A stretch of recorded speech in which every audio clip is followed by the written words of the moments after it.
so grateful to be here with you today. In the woods. In the woods. And talking really, I mean, we talk about this stuff all the time.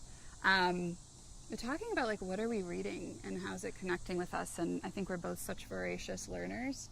And we're talking about books, and we read a lot of books in our community. But you had recommended Tribe, which we're going to talk about today. And I want to start with a quote because I really have a lot of questions, specifically like, why did you recommend this book? But before I get to that, I want to read a quote. Yeah. That really stuck out. Given the profound alienation of modern society, when combat vets say that they miss the war, they might be having an entirely healthy response to life back home. Iroquois warriors did not have to struggle with that sort of alienation because warfare and society existed in such close proximity that there was effectively no transition from one to the other. Yeah. So with that in mind, why did you recommend Tribe? So there's so many discrete points in this book that resonate with me as a military veteran for the work that we do with military veterans, including the fact that military veterans are in fact, or the active duty military is in fact a tribe. Right. In your unit. Right. I mean like not the macro. Like explicitly. Like your small, your squad, your division, it's a tribe. Yeah. And it's really a healthy environment. There's interdependence. You've never felt better than when you work at that level of interdependence with other human beings, right? So it's a very powerful experience that I think military veterans, that particularly those that have been in active duty, and especially those that have been in a combat environment, they feel that, right? So that resonates with me. And he talks a lot about the sort of mental health assumptions of military veterans, and he makes this contrast that, you know, maybe it's not them who are sick, maybe it's our society that is sick. Maybe it's the profound, as he says, alienation in our society that makes the contrast of going from an interdependent tribal community on active duty to coming into this anonymized sole actor society. Maybe that contrast is the thing that puts us into a state of turmoil. So I believe that. I mean, I think that resonates with me. The other thing that's interesting is that he talks a lot about how, like, just the human construct. Like, he takes the argument back thousands of years. And he says, when you look at original societies and original tribes, it was intergenerational, it was interdependence, like everyone has a role. And in that, there's deep human satisfaction. There's happiness, there's fulfillment, right? So that's a simple notion, but in our society today, I think he makes a compelling argument that it's missing. And he does it in the context of, you know, Iroquois tribes. He does it in the context of military veterans.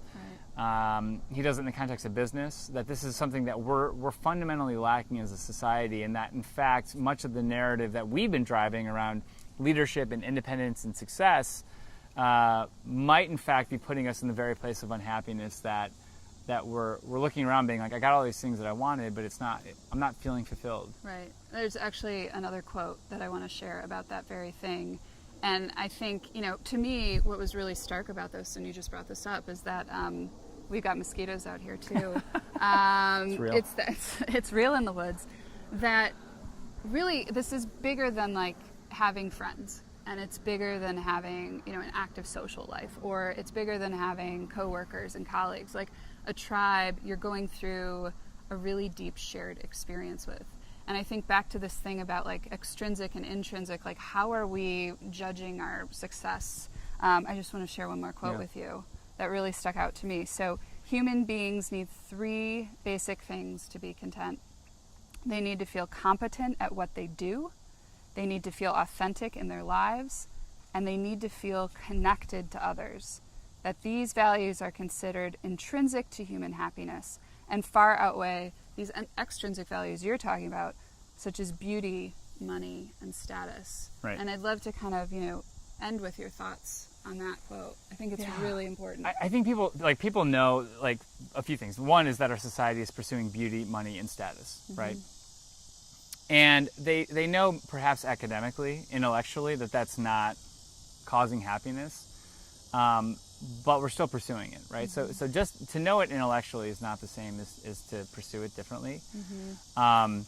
is one point. And then I think the other is that if we are to find this happiness, it really is then about interdependence with people. So how do we find interdependence with people? And interdependence with people, he gives a quote at the start of the book, which is a guy walking down the street, and I might get it wrong, but a guy walking down the street and saying, "Excuse me, do you have any food?" Yeah. And the presumption is, I'm here to ask for food. And the guy says, "No, I don't. I just have a couple scraps." And the guy says, "Well, then you better have mine." Right? And this offer that like the success of you is the thing that is it's very much my obligation. So I think finding tribal communities in our society is hard. Yep. I think the lack of them can lead us to make bad decisions. I think in the absence of an intentionality to create a tribal community for ourselves, we default to some of our societal values around beauty, money, and fame. Right. And so I don't know that it's easy stuff, right? But but I think when you have it, it's deeply satisfying, right? And and I think, you know, companies that would say, well, why is this conversation about tribes? Like, is this really about the work? You know, is this really about employment, right? Like, is that really our obligation as an employer? I think a lot of this, it may not be your obligation, but I will tell you that organizations that can create an environment of interdependence, can create an environment of those conditions that he describes, of mastery, of competence, and of meaning, are going to win. Yeah. Well, thank you. I'm so grateful you're part of my tribe. Yeah.